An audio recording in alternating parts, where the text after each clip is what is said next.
창세기 27장 1절에 4절 말씀 우리 합독하도록 하겠습니다. 함께 짧은 구절이니까 함께 읽도록 하겠습니다. 시작.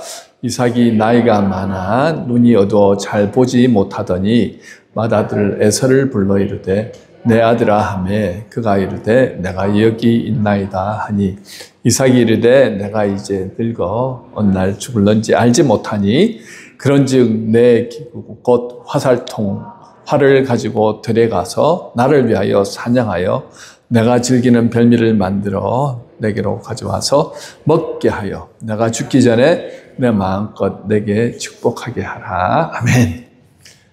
야, 오늘 이 말씀으로 어떤 설교가 나올까 여러분들도 궁금하시지요?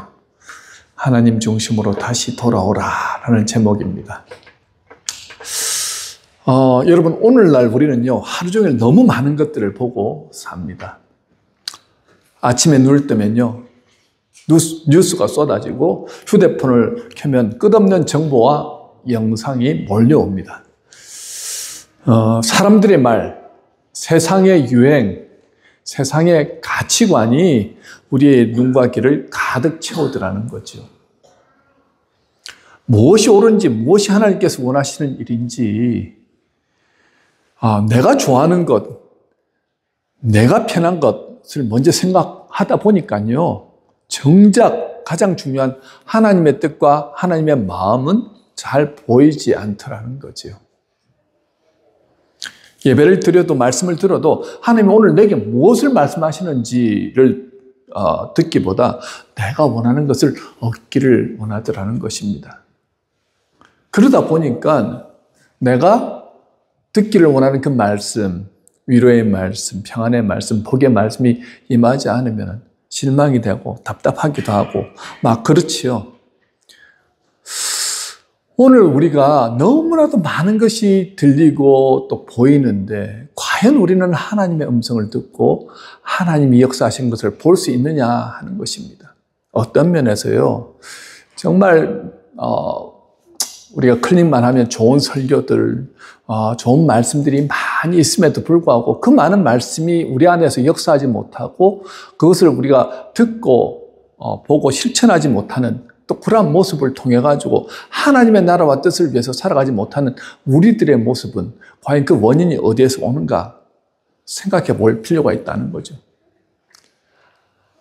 여기에 눈을 뜨고 하나님을 바라보도록 우리는 부름받았잖아요. 그런데 영적으로는 되려 시력이 저하되어서 영적인 눈이 점점 멀어가고 있어서 하나님이 일하시는 것을 보지 못하고 살아가고 있지는 않는지 우리가 점검해 볼 필요가 있다는 것입니다.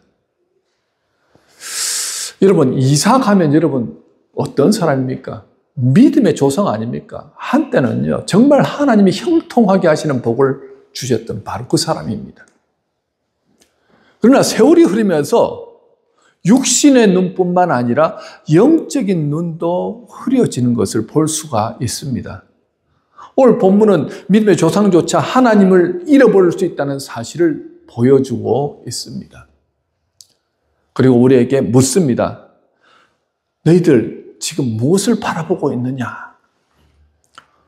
오늘 이삭의 삶을 통해서 어떻게 이 영적인 눈이 우리도 모르는 사이에 점점 시력을 잃어버릴 수 있는지 살펴보고 어떻게 하면 우리의 시선을 다시 하나님께로 돌리고 잃어버린 영적 감각을 회복할 수 있는지에 대해서 말씀을 전하도록 하겠습니다.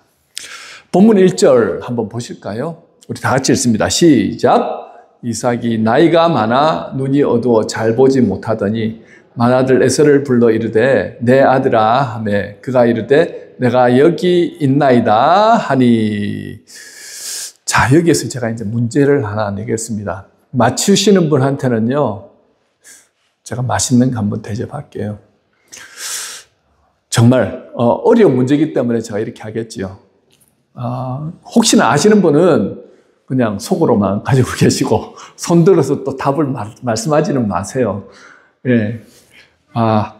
그러면 오늘 이삭이 나이가 많아라고 얘기를 하는데 과연 이삭의 나이가 몇 살일까요? 오늘 창세기 27장에서 이삭의 나이는 몇 살일까요? 한번 상상을 해 보십시오. 게스가 되십니까? 대부분은 다 모르시는 것 같아요. 다행히도.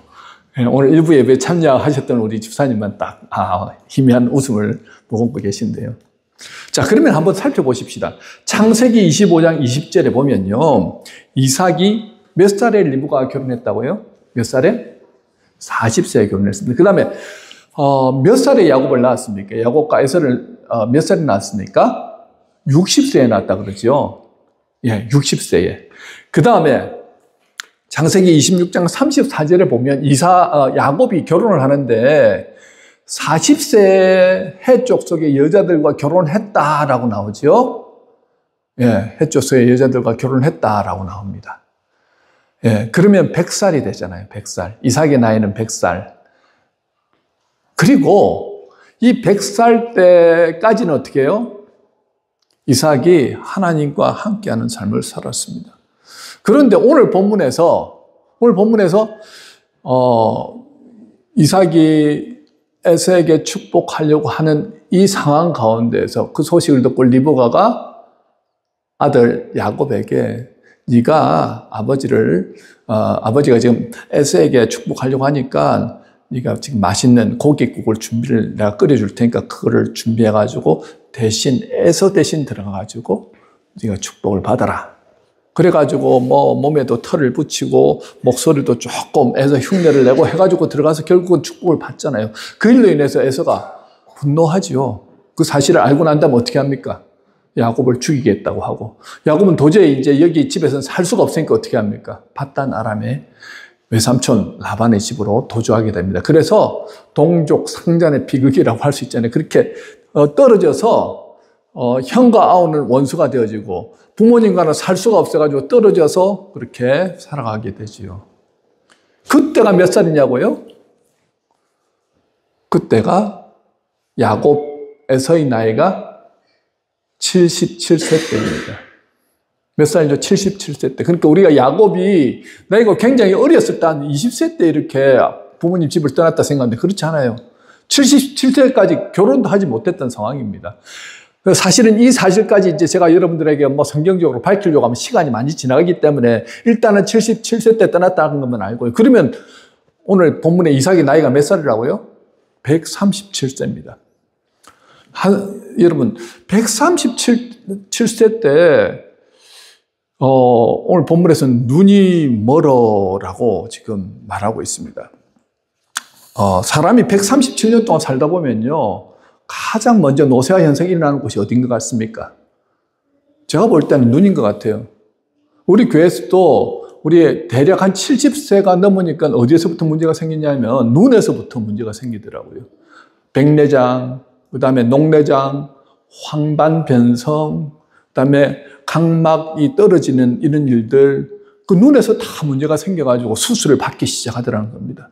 하물며 지금 137세가 되었어요. 자, 그 당시는 구석기 시대, 거의 청동기 시대 정도 됩니다. 과학과 문명이 발달하지 않았고요. 눈에 좋은 약도 없던 시대입니다. 눈이 나빠지고 눈이 보이지 않기 시작하면 거의 이 사람의 인생은 이제 끝난 거예요. 여러분, 보다가 보지 못하면 어떤 생각이 드십니까? 이제 내 인생은 끝났다. 내 힘으로 살 수가 없는 거예요. 누군가의 도움이 없이는. 내가 혼자 살 수 있는 게 아무것도 없습니다. 그러니까 눈이 점점 멀어지기 시작하면서 자신감도 사라지고 삶의 목적도 희미해지고 나이는 들어가고 이제 나는 죽을 때가 되었구나. 자꾸 그런 마음이 들지요. 그러면서 그가 하나님 중심으로 살던 그 이삭이 점점 하나님 중심에서 자기 중심으로 변하는 모습을 보이더라는 것입니다. 26장, 창세기 26장과 27장 사이에 몇 년의 차이가 있습니까? 37년의 차이가 있습니다. 26장에서는요, 하나님이 직접 말씀하시고 기도하고 이런 모습들이 많이 보이거든요, 이삭이.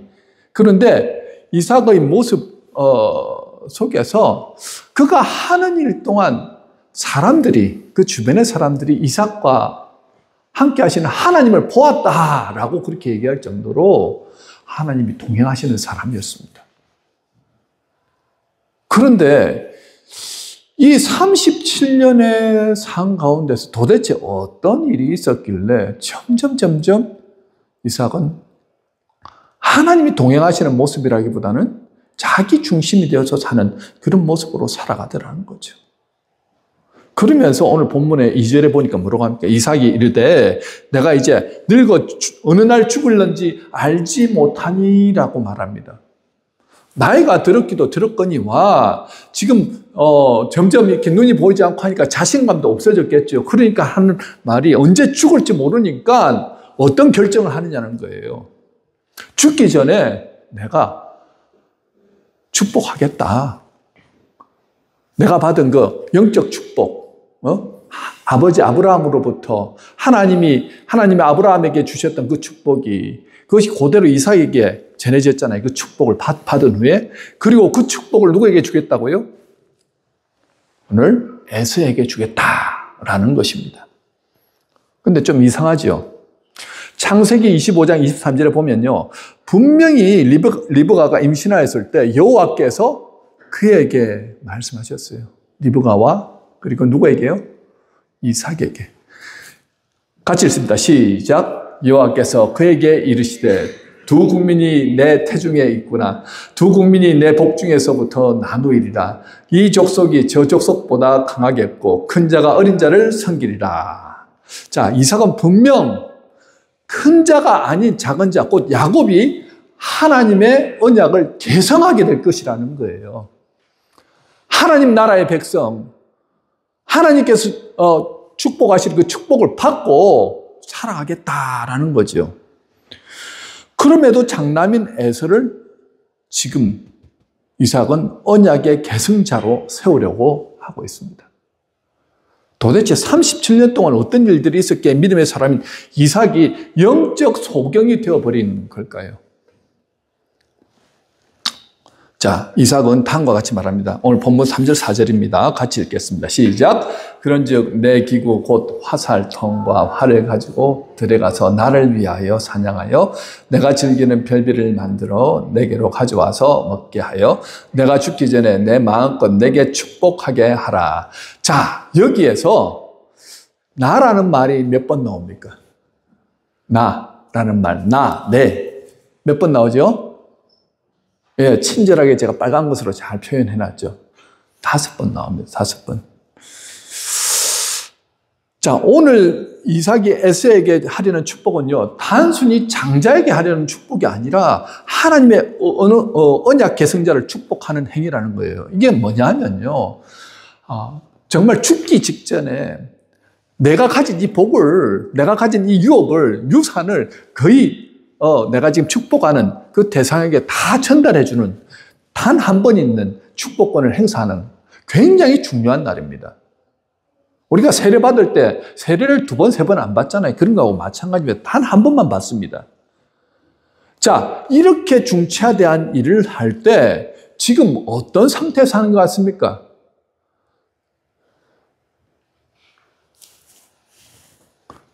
그의 모습 가운데는요, 정말 그가 하나님으로부터 받은 축복을 전달하는 전달자, 축복의 통로가 돼서 전달할 때 하나님 중심이 되어서 그 축복을 전달한 게 아니라 지금 그의 모습 중에는 내가, 내게 하면서 다 자기 중심이 되어가지고 그 축복권을 행사하고 있더라는 거죠. 왜 이런 식으로 일을 진행하는지 모르겠지만 잃어버린 37년간 이삭의 삶이 지금 하나님 중심에서 나 중심으로 변화되었다는 것입니다. 100세 이전의 삶 가운데서는요, 말씀드렸잖아요. 많은 사람들이 이삭을 바라보면 이삭 너와 함께, 하나님이 함께 하시는 것 같다. 이런 말을 많이 들었거든요. 블레셋의 그 아비멜렉 왕이 이삭과 함께 하시는 하나님을 보니까 두려워가지고 우리가 협정을 맺자 하고 왔어요. 이유가 단 한 가지입니다. 이삭이 두려운 게 아니라 이삭을 붙들고 이삭과 함께 하시는 하나님을 그들이 봤기 때문에 두려워서 협정을 맺자 하는 거죠. 이렇게 그는 하나님과 동행하는 사람이었고 하나님이 함께하는 사람이었다는 것입니다. 그런데 무슨 일이 있었기에 이렇게 하나님 중심에서 자기 중심으로 변화되었냐 하는 거죠. 자, 믿음의 사람들이 영적 시력이 저하되면 나타난 첫 번째 현상이 뭐라고요? 하나님 중심에서 자기 중심의 적인 삶으로 살아간다는 것입니다. 자기 중심적인 사람은요, 아무리 이야기해도 삶의 습관을 버리지 못합니다. 말씀 생활을 보면요, 이분이 정말 어떻게 살아간가를 잘 알 수 있습니다. 하나님의 말씀에 대한 묵상이 없고 또 공부하지 않습니다. 그러다 보니까 나를 향한 하나님의 뜻을 분별하지 못하더라는 거예요. 하나님의 말씀을 듣긴 듣는데 이게 나를 향한 말씀인지 아닌지를 알아채지를 못하더라는 것입니다. 알아채지를 못하니까 하나님 중심, 하나님의 뜻대로 살아갈 수가 없더라는 거지요. 여러분, 기도와 말씀은요, 하나님 중심으로 살아가는 가장 중요한 기준이 됩니다. 한번 여러분들의 삶을 적용해 보시기 바랍니다. 주일 하루 말씀을 들었습니다. 그런데 주일 예배를 마치고 나아갈 때 오늘 들었던 그 주일의 말씀을 기억하십니까? 그리고 그 말씀을 계속해서 묵상하면서 되뇌이십니까? 이 말씀은 하나님의 말씀이다. 나를 향한 하나님의 말씀이라는 것을 알고 그것을 주중에 적용하면서 실천하면서 그렇게 살아가십니까? 그러면 여러분은 대단한 분들입니다. 말씀이 계속해서 그 안에서 역사하십니다. 그러면 그 안에서 역사가 일어나고 그렇게 실천하면서 살아가면요, 그게 복이라는 거예요. 하나님 중심의 삶을 살고 계시는 분들입니다. 그런데 그렇지 않고 나가자마자 잊어버리고 그리고 월요일부터 토요일까지 전혀 말씀을 읽지도 묵상하지도 않고 그리고 기도할 때는요, 딱 식사하기 전에 하나님 감사합니다. 땡큐가 예수 이름으로 기도합니다. 아멘 하고 그렇게 살아가신다 그러면은 이미 정말 중요한 것을 놓쳐버리고 살아가고 있다는 거예요. 여러분, 하나님의 사람들은요, 가장 중요한 것이 기도와 말씀과 예배, 이 세 가지 영역인데 이게 무너지면 하나님 중심의 삶이 무너지고 하나님의 일을 자기 중심적인 태도로 그렇게 생각하고 처리할 수밖에 없더라는 거죠. 자기 중심적이고 자기 위주로 살아가는 분들은요, 공동체를 중요하게 여기지 않습니다. 주님의 몸인 교회를 섬기는 일에서조차 자기 중심이기 때문에 어떻습니까? 내 사정과 내 기분이 중요하더라는 거죠. 내 사정이 바쁘고 힘들거나 기분 나쁜 상황이 되면 언제든지 나는 잠수 탈 수도 있고 나는 그만둘 수 있고요. 나는 숨을 수 있고요. 막 그렇더라는 거죠. 그래서 하나님의 백성으로 가장 중요하게 지켜야 할 사항이 뭐냐면요, 마태복음 6장 34절이죠. 너희는 먼저 그의 나라와 그의 의를 구하라. 그러면 이 모든 것을 너희에게 하시라는 그 하나님의 그 나라의 원칙을 계속해서 무시하며 살아가더라는 것입니다. 무시하니까 하나님의 복이 나한테 임하는 게 아니고 계속해서 내 힘으로만 살아갈 수밖에 없더라는 거죠. 여러분, 하나님 중심이라는 원칙이 무너지면요, 무엇부터 시작이 되냐면 영적인 타락으로 오더라는 거죠. 나를 중심에 두는 순간 하나님의 뜻과 상관없는 그런 행동을 자신도 깨닫지 못한 사이에 그렇게 하고 있더라는 것입니다. 이삭이 하는 행동은요, 하나님 중심이 아니라 완전히 자기 중심적인 행동이라는 것입니다. 저희 둘째 아버지가, 우리 할아버지가 목사님이시고 둘째 큰아버지죠. 둘째 큰아버지가 그 1950년대 대학을 나오고 또 영문학을 전공해갖고 영어를 잘 하셨어요. 그 당시에 대학 나온 건 대단한 거죠. 그리고 그러다 보니까 미국 선교사님 비서가 돼가지고 통역도 하고 교회 주요한 일들을 많이 감당했습니다. 그래서 선교 건물을 짓는다든지 병원을 짓는다든지 학교를 짓는다든지 거기에 관련된 그 많은 일들을 했어요. 그런데 이분이 정말 목사님 아들이고 모태신앙이고 어릴 때부터 신앙생활 열심히 하였고 오직 주를 위해서 헌신하기 위해서 부름받았다고 생각했던 이분이 선교사님 가까이 하는데 그 선교사님의 모습 가운데 예수의 모습이 보이지 않더라는 거예요. 사랑도 보이지 않고 비리와 부정직한 모습, 냄새나는 모습이 그렇게 많이 보였다는 거예요. 가까이 가면 가까이 갈수록 너무 실망하니까 나는 이 사람이 믿는 예수라고 하면 나는 예수 안 믿을란다. 나는 교회 안 다닐란다. 그러면서 교회를 떠난 거예요. 여러분, 사람 보고 예수 믿으면요, 사람한테 나올 건 실망밖에 없습니다. 목사님, 저를 바라보시면 안 돼요. 아시겠죠? 오직 예수님 바라보셔야 됩니다. 그런데요, 그렇게 해서 세상과 못하면서 술도 마시고 담배도 피고 자기 필요한 만큼 또 능력 발휘하면서 사업도 하면서 살아갔는데 그렇게 막 살면서 만족이 없는 거예요. 기쁨이 없는 거예요. 열심히 자기 중심으로 살았는데 뭐 돈이라도 많이 벌거나 아니면 목표한 대로 이렇게 올라가면 좋은데 그렇지도 않더라는 거예요. 그러면서 드는 생각이 내가 이게 뭐하지? 그러다가 갑자기 스트로크가 와가지고 결국은 어떻게 됩니까? 반신불수가 된 거예요. 그러면서 자기 인생을 탁 들여다보니까 내가 정말 잘못 살았구나. 그리고 회개하고 하나님 앞에 하나님 내가 내 중심으로 살았습니다. 내 생각이 좋을 대로 살았습니다. 하나님이 용서해 주세요. 용서해 주세요. 날마다 회개하면서 반신불수가 된 채로 하나님 앞에 나와서 회개하면서 눈물 흘리고 기도하고 예배 드리고 말씀을 읽고 그렇게 해서 하나님 앞에 나아가는데요. 그렇게 하면서 그 마음과 생각이 회복이 되는 거예요. 그렇게 하면서 이때까지 자기 중심적으로 살아올 때는 전혀 기쁨과 감사를 누리지 못했던 그분이 반신불수가 되었는데도 날마다 찬양하고 기뻐하고 감사하고 살면서 진정한 천국을 누리더라는 거죠. 뭘 말합니까? 여러분, 하나님이 살아계신데 우리는 하나님의 백성으로 부름받은 사람들인데 오늘 이삭도 마찬가지잖아요. 하나님이 그와 함께 하셨고 하나님이 나를 사랑하셨고 하나님 나를 통해서 복의 통로가 되게 하신 것을 이삭도 알고 있었는데 어떻게 합니까? 눈이 점점점 멀어지고 그러면서 하나님 중심의 삶이 자기 중심으로 삶으로 변화되면서 어떻게 해요? 자기 좋을 대로 그렇게 살아가죠. 여러분, 내가 지금 내 중심으로 살고 있다. 주일날 교회는 나오지만 모든 것이 내 생각, 내 뜻, 내 마음대로 지금 살아가고 있다 한다면 빨리 돌이키셔야 됩니다. 하나님의 백성은요, 하나님의 뜻대로 하나님의 중심으로 살아갈 때 가장 안전한 삶, 가장 복된 삶을 살 수 있거든요. 그렇지 않으면 하나님께서 한 번씩은 꼭 매를 들어서 정신 차리게 하는 순간이 오더라는 거죠. 그때 그러면 어떻게 합니까? 다시 주님께 돌아와야 되겠죠. 어떻게 해요?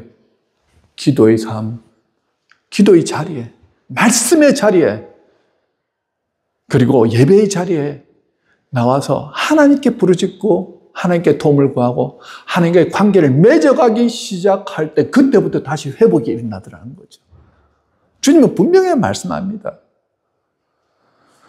찾으라, 두드리라, 그러면 열리게 되고 보게 될 것이다. 내가 너와 함께 하겠다. 우리가 알면서도 다시 주님 앞에 나오지 않냐고 나는 바쁘기 때문에 나는 너무 피곤하기 때문에 하면서 거부하기 때문에 하나님과의 관계가 회복이 되지 않는 거예요. 다시 주님께 나오기 시작하면요. 주님은 다시 우리를 안아주시고 회복시켜주시고 이렇게 세워주신다는 거예요. 이삭이 문제가 있었음에도 불구하고 37년 동안을 문제가 무엇인지도 모르고 이렇게 고통 가운데 살아가는 그 모습이 참으로 안타깝죠. 왜냐하면 그가 경험했던 그 놀라운 하나님의 은혜와 사랑, 지금 그걸 모르고 살아가고 있잖아요. 자, 두 번째, 영적인 시력이 저하되면요, 나타나는 현상은 중요하지 않은 것들에 계속해서 집착하게 되더라는 것입니다. 자, 이삭의 말을 살펴보면요, 그가 37년 세월을 잃을 수밖에 없었던 까닭을 알 수 있습니다. 우리 4절에 뭐라고 말합니까? 시작. 내가 즐기는 별미를 만들어 내게로 가져와서 먹게 하여 라고 말합니다. 여기서 내가 즐기는이란 말은요, 그냥 이렇게 인조이하고 이런 차원이 아닙니다. 정말로 내가 사랑하는 이라는 그런 히브리어의 뜻입니다. 이 사랑은요, 그냥 내가 좋아하는 정도가 아니라 정말 하나님을 사랑하거나 내 부모가 자식을 사랑하는 온 마음을 다해 사랑하는 그 사랑을 의미하는 거거든요. 지금 이삭은요, 하나님을 그렇게 사랑했던 그 마음이 지금 어디에 가 있는 거예요? 어디로 옮겼습니까? 맛있는 먹는 것으로 탐식으로 가 있더라는 거예요. 하나님보단 탐식, 먹는 것이 더 좋더라는 거죠. 왜 이렇게 변했을까요? 여러분, 영적인 타락은요, 하나님보다 다른 곳에 더 마음을 두기 시작할 때 일어나더라는 것입니다. 그게 꼭 죄가 아니더라도 하나님보다 그것을 더 중요하게 여기면 문제가 거기서부터 발생한다는 거예요. 하나님이 중심에서 밀려나고 하나님과 관련된 일이 자꾸 뒤로 미뤄질 때 우리의 마음은 이미 타락의 길로 들어서고 있다는 증거입니다. 말세는 노아의 때와 같을 것이라고 마태복음 24장 37절에서 말씀하죠. 우리 다 같이 읽습니다. 37절부터 9절까지 시작. 노아의 때와 같이 인자의 임함도 그러하리라. 홍수전에 노아가 방주에 들어가던 날까지 사람들이 먹고 마시고 장가들고 시집가고 있으면서 홍수가 나서 그들을 다 멸하기까지 깨닫지 못하였으니 인자의 임함도 이와 같으리라. 자, 멸망의 때 주님께서 이렇게 표현하고 있습니다. 시집가고 장가가고 먹고 마시는 것 자체가 여러분 죄입니까? 죄 아닙니다. 맞죠? 그럼 우리 여기 모두가 다 죄 지은 사람이에요. 평범한 일상을 보내고 있잖아요. 그런데 무엇이 문제라고 말합니까? 자, 마음이 거기에 빼앗겨서 하나님을 위해 헌신할 시간이 전혀 없는 그런 시대가 바로 말세라는 거예요. 너무 바빠가지고 기도할 시간이 없어요. 너무 바빠서 봉사할 시간이 없어요. 너무 바빠서 말씀 볼 시간이 없어요. 여러분 정말 바빠서 그러십니까? 아니면요, 어떤 것들에 대한 집착이 있습니다. 이것만은 절대 포기 못해. 이것 없이는 못 살아. 뭐 이런 게 있잖아요. 우리 돈을 위해서 정신없이 그렇게 붙들고 살아가는 모습들, 아니면 과도한 취미생활, 여가생활도 마찬가지입니다. 요새는 뭐 SNS라든지 뭐 유튜브라든지 이런 데 그냥 필이 이렇게 탁 꽂히면 그것에 뭐 하루 종일 그냥 그것만 들추면서 시간 보내시는 분들도 계신지 모르겠습니다. 어쨌든 그것뿐만이 아니고 내가 하는 모든 것들이 지금 하나님보다 내가 더 그런 것들에 집착하면서 살고 있는 모습이라고 한다면 그것이 어떻게 해요? 영적 위험 신호라는 거예요. 여러분 기억하십시오. 우리는 하나님의 나라의 백성입니다. 자녀들입니다. 우리가 하나님과 함께 해야지 살아날 수 있는 사람이라는 거예요. 그런데 그리고 하나님 안에서 영양분을 공급받아야지 우리가 살아갈 수 있는 사람인데 그것을 공급받지 못하면 우리는 힘을 잃어버릴 수밖에 없다는 것입니다. 많은 분들이 세상의 일 때문에 정말 중요한 것들을 놓치고 살아간다는 거예요. 오늘 우리가 이 땅에 살아가는 목적은 단 한 가지입니다. 하나님의 나라와 그 뜻을 이루기 위해서 우리는 사명을 가지고 이 땅을 살아가는 분들입니다. 그냥 왔다가 그냥 가는 인생이 아니라는 거예요. 오늘 믿음으로 우리는 그 사명을 가지고 살아가는데 가장 중요한 것을 놓치고 살아가는데 자꾸 그것들 다른 것들로 우리의 마음을 채워보려고 합니다. 여기에 우리가 예수를 믿음으로 구원받게 되면 성령께서 임재하시잖아요. 그런데 우리가 죄를 짓거나 아니면 하나님과의 관계를 스탑하기 시작하면요, 그때부터 이 안에 헛헛한 마음이 계속해서 생깁니다. 공허한 마음이 생깁니다. 하나님의 근심이 생기고 답답한 마음이 생기거든요. 그러면 어떻게 합니까? 그것을 채우기 위해서 그 외로움이라고 해야 되나요? 뭔지 설명을 할 수 없습니다. 그런데 그것을 채우기 위해서 우리는 자꾸 다른 것에 집착하더라는 거죠. 그것이 과도한 취미, 뭐 골프가 될 수도 있고 테니스가 될 수도 있고 여러 가지 게임이 될 수도 있고요. 술이 될 수도 있고요. 마약이 될 수도 있고요. 다른 어떤 것들에 계속 집착하더라는 거죠. 그런데 그것으로 채워지나요? 안 채워집니다. 집착하면 집착할수록 더한 그 공허함, 헛헛한 마음이 생기더라는 거죠. 그것은 어떻게 채워지냐면요, 결국은 하나님이 채워주셔야 하는 거예요. 하나님의 말씀이 들어와야지 그 헛헛한 마음을 채울 수 있다는 것입니다. 그 유명한 목사님이셨는데요, 책도 쓰시고요, 누구라고 말씀 안 하겠습니다. 그런데 그분이 정말 열심히 사역을 하시다가 한순간에 나락으로 떨어졌는데 불륜한 게 들킨 거예요. 여러분, 불륜을 할 때 그냥 하루아침에 그냥 실수로 불륜한 게 아니고요, 그냥 조용하게 불륜을 계속해서 몇 년 동안 쌓여갔죠.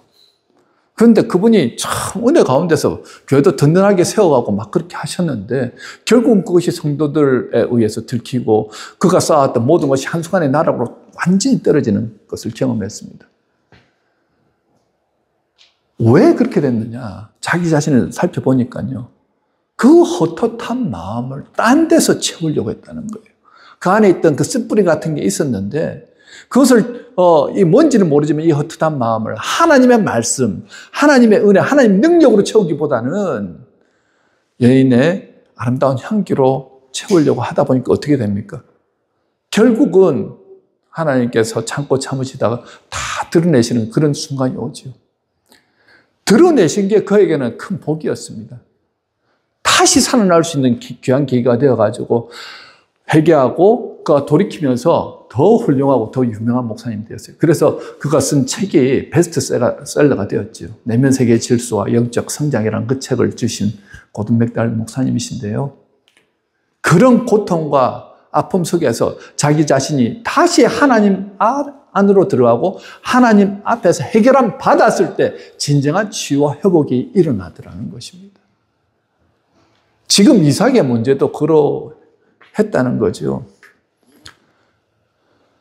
자기의 지금 이 눈 먼 것, 그리고 앞으로 내가 어떻게 살아가야 될 것을 지금 알지 못하니까 어떻게 합니까? 그 두려움.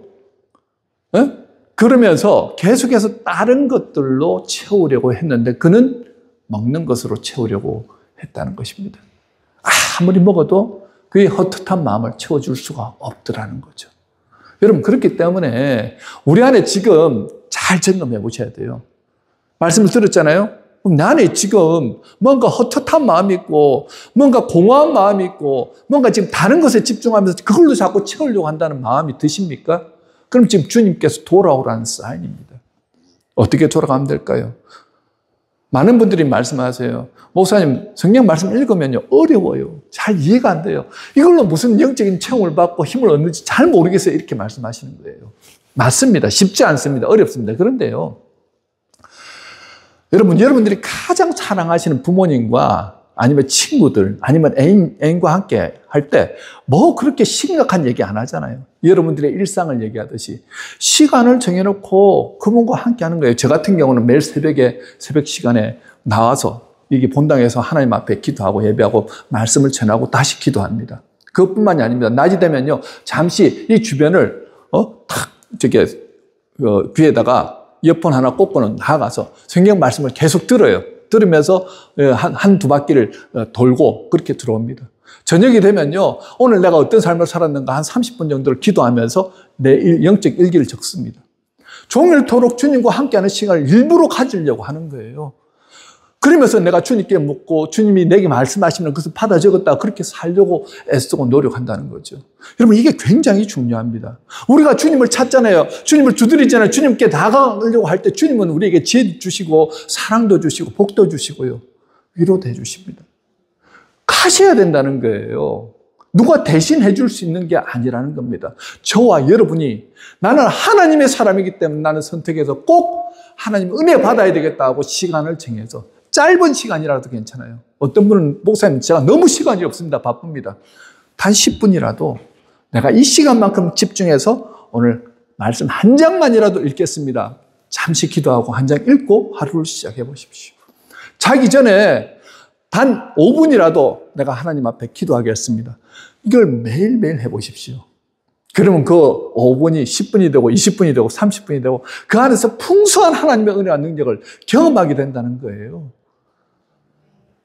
자기 집착이 아니고요, 다른 것에서 그 헛헛한 마음을 채우려고 하지 않고 하나님의 은혜로 가득 차게 된다는 거예요. 계속해서 하나님의 복이 그와 함께하는 삶을 살아가게 된다는 것입니다. 선택은 누가 해야 된다고요? 저와 여러분이 하셔야 된다는 거죠. 세 번째는요, 마지막입니다. 영적 시력이 저하되면 나타나는 현상은 모든 면에서 부정적으로 변한다는 것이죠. 사실 이해가 되잖아요. 지금 건강이 날로 지금 약해지고 있습니다. 시력은 지금 저하돼가지고 전혀 보이지 않는 상태고요. 죽을 날이 언제인지 지금 막 불안한 마음, 두려운 마음으로 가득 차 있습니다.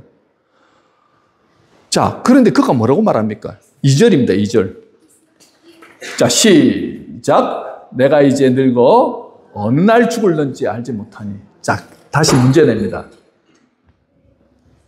또 짜장면이 걸려 있습니다. 집중하시고요. 과연 이삭은 몇 세에 죽었을까요? 이삭은 몇 살에 죽었을까요? 137세인데 그러면 대략 한 140세, 145세 때 죽었을까요? 아니요. 180세에 죽었어요. 아직 43년을 더 살아가는데 지금 내가 살아가는 이 모양이 희망도 소망도 없는 것 같고 점점 육신적으로는 좀 힘도 빠지고 눈은 지금 멀어가지고 소망이 보이지 않고 그러면서 드는 마음, 나 이제 죽을 건데 자꾸 부정적인 마음이 드는 거예요. 그러면서 드는 생각은 하나님이 정말 나를 사랑하신다면 이렇게 하실 수 있나? 눈 멀게 하실 수 있다. 하나님에 대한 불편한 마음, 불평의 마음이 들더라는 거죠. 그러니까 어떤 선택을 하냐면요, 내가 하고 싶은 대로 하는 거예요. 에서가요, 굉장히 용감하고 남자답잖아요. 그러니까 그 에서를 내가 에서에게 정말 이 축복을 주고 내 유산을 다 에서에게 물려주면 에서가 정말 자기의 유산을 잘 이루고 더 잘할 것 같다는 마음이, 인간적인 마음이 들었죠. 하나님의 뜻과는 전혀 상관없는 그런 결정을 내리더라는 거죠. 여러분, 우리가 살다 보면요, 몸이 좋지 않거나 아니면 영적으로 지금 내 영적인 눈이 이렇게 시력이 저하되어 있으면은 부정적인 생각들이 계속해서 들어옵니다. 하나님의 사람들인데 악한 사탄은요, 그냥 여러분들이 성령 충만, 은혜 충만하도록 가만히 내버려 두지 않습니다. 계속해서 어떤 방식으로든 하나님과의 관계에 문제가 생기도록 만들고 하나님 은혜 누리지 못하게 만들고 계속해서 관계 안에서 우리 사이 안에 관계를 끊어 놓으려고 하더라는 거죠. 그러면 이것을 이길 수 있는 방법이 무엇입니까? 오늘 제가 칼럼에도 적었죠. 첫 번째는 감사합니다. 하나님께 감사하라. 그런데 어떻게 감사하냐면요, 100번을 하나님 감사합니다. 하나님 감사합니다. 감사로 내 마음을 전해드리는 거예요. 참 놀랍게도 하나님께 감사했는데 그 감사가 내게로 돌아오는 거죠. 기쁨으로 돌아옵니다. 100번쯤 감사해 보셨습니까? 아니, 목사님 100번 감사할 일이 없는데요. 아니요. 억지로라도 100번 한번 감사해 보십시오. 그러면요, 불평, 불만이 다 사라집니다. 불평, 불만하고 싶었던 그 일들이 그냥 다 잊혀져 버리고요. 하나님이 내 마음과 생각을 주장해 주셔서 평안으로, 은혜로 채워주시더라는 거죠. 두 번째는요, 악한 그 생각들, 불편한 생각이 들어올 때는요, 나사렛 예수 그리스도로 대적하며 나가야 됩니다. 여러분, 악한 것들은요, 우리가 예수 그리스도 이름을 내세워서 대적하면 물러가거든요. 지금 가룟 유다 같은 경우도 늘상 생각하는 것이 과연 이분이 예수님이 메시아가 맞나? 항상 의심했어요. 항상 부정적인 마음으로 예수님을 바라봤습니다. 그러니까요, 그가 견디다 못해서 사탄의 밥이 되지요. 들어와가지고 예수님을 고발하는, 은 30에 예수님을 파는 그런 일을 하더라는 것입니다. 까딱 잘못하면요, 우리가 예수를 믿고 구원받았음에도 불구하고 사탄의 종도를 태서 하나님의 영광을 가릴 뿐만 아니라 관계를 다 깨어버린 일도 할 수 있다는 거죠. 이삭이 지금 잘못된 그 한 번의 실수 때문에 어떻게 됩니까? 가족 관계가 다 끊어지고 깨어져 버리는 그런 일들을 일어나더라는 거죠. 오늘 저와 여러분들에게 주신 이 말씀을 마음판에 잘 새기셨으면 좋겠습니다. 세 가지였죠. 우리가 영적으로 눈이 감기기 시작하면 빨리 캐치를 하십시오. 어떻게 된다고요? 첫 번째는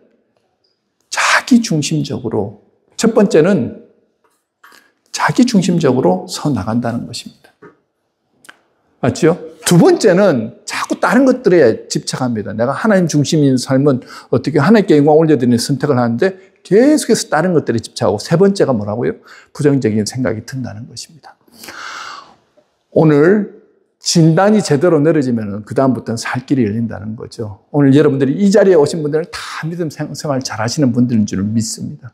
하나님께서 여러분들 안에서 정말 복의 통로를 삼아가지고 하나님이 아브라함에게 주셨던 복이 이삭에게 주셨던 복이 야곱에게 흘러넘치듯이 예수 그리스도를 통해서 하나님의 자녀로 세워주신 저와 여러분들이 하나님의 복을 받아서 누리면서 이 땅에서 천국을 살기를 원하시더라는 거죠. 방법이 뭐라고요? 하나님 안으로 들어가십시오. 하나님 말씀이 들어오고 하나님을 가까이 하고 하나님과 함께하는 그 삶 가운데서 진정한 회복이 있고 변화가 일어난다는 사실을 기억하시고 오늘도 주신 이 말씀 가운데서 주님 내가 꼭 그렇게 실천하겠습니다. 주님의 은혜 가운데 가겠습니다. 결단하시며 승리하시는 저와 여러분 되시길 주님의 이름으로 축원합니다. 아멘.